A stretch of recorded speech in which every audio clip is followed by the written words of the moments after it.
अस्सलाम वालेकुम students, Sindh board academy में आपको खुशामदीद कहता हूँ। स्टूडेंट केमिस्ट्री फर्स्ट ईयर का chapter number 1 introduction to fundamental concept of chemistry.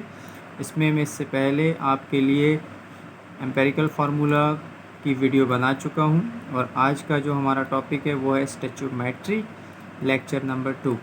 आज हम डिस्कस करेंगे स्टोइचियोमेट्री क्या होती है और इसकी कैलकुलेशंस किस तरह से होती हैं, एजम्पशंस क्या हैं, ये सारी चीज़ें हम इसमें डिस्कस करेंगे। तो वीडियो को आखिर तक लाजमी देखिएगा, ये वीडियो आपके लिए काफ़ी हेल्पफुल साबित होगी। स्टूडेंट डेफिनेशन डिस्कस कर लेते हैं जी। A branch of chemistry which tells us the quantitative relationship between the reactants and the products in a chemical reactions called stoichiometry।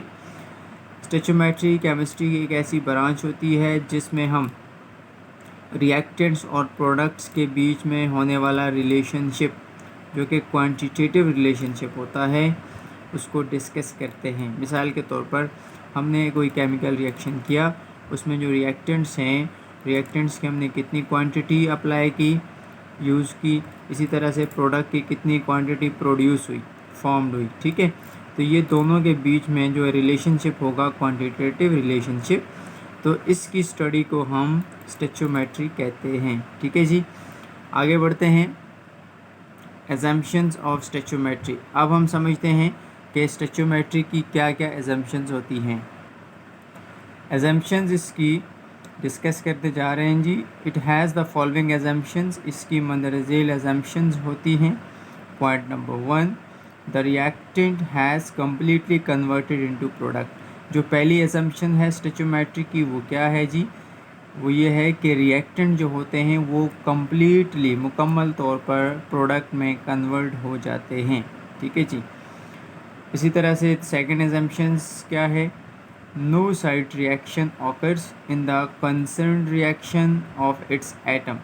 यानी किसी किस्म का कोई भी साइड रिएक्शन प्रोड्यूस नहीं होता उस एटम का जो कि उसमें पार्टिसिपेट कर रहा हो। ठीक है जी। पॉइंट नंबर 3 यानी assumption number 3, law of conservation of mass and law of definite proportion are obeyed.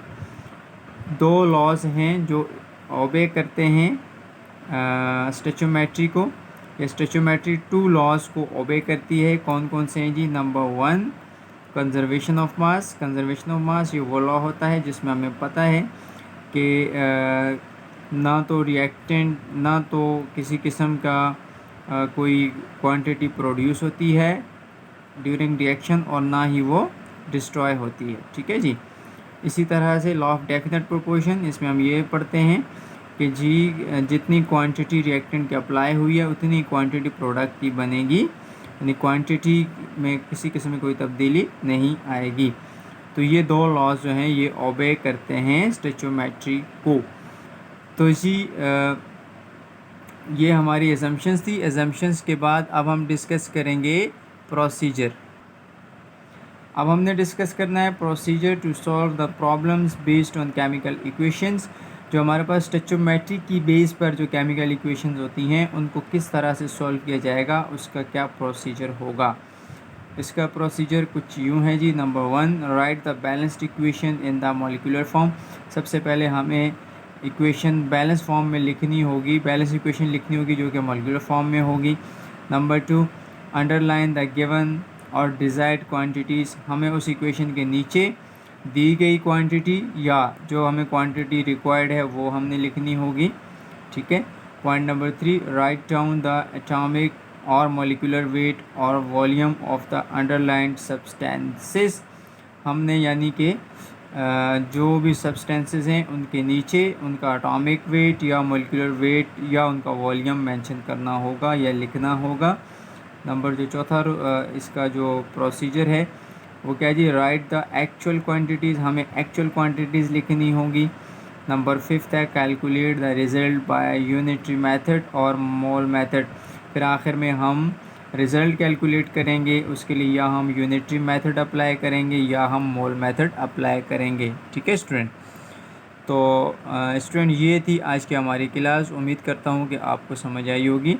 इस क्लास में मैंने आपसे डिस्कस किया है स्टोइचियोमेट्री की डेफिनेशन, उसकी एजम्पशंस और उसको कैलकुलेट करने के लिए, न्यूमेरिकल सॉल्व करने के लिए कौन कौन से पॉइंट्स हैं जो हमने जहन में रखने हैं, जो प्रोसीजर है वो हमने डिस्कस किया है। तो इंशाल्लाह नेक्स्ट वीडियो में मैं आपके साथ टोटली जो न्यूमेरिकल्स हैं इसके वो डिस्कस करूँगा। इंशाल्लाह हम इसके न्यूमेरिकल्स को स्टेप बाय स्टेप सॉल्व करेंगे।